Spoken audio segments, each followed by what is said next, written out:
Please state your name and proceed with your testimony. Thank you, Madam Chair and members of the board. My name is Matthew Kaiser. I don't have anything new to add, but I'd like to go into more depth with what has been said.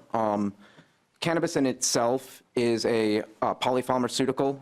By denying access to raw plant material, you're denying access to hundreds of beneficial compounds that are in those plants that aren't being utilized now by patients.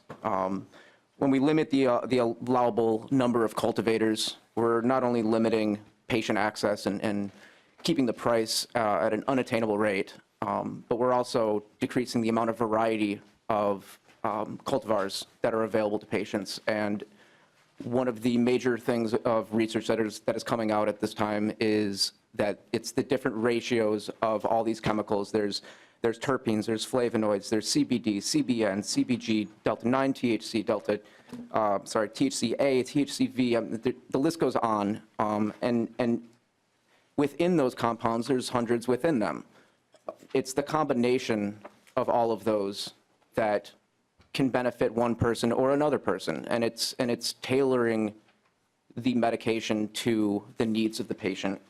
We're limiting the producers right now in what they can provide by only having 2 of them.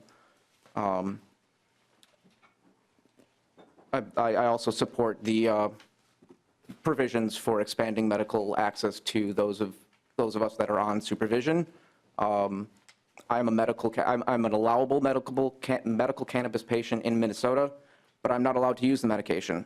I'm forced to go to a full spectrum CBD product, which is still risky for me, as those products are not as heavily, there's not as much oversight in that market as there is in the cannabis industry in our state.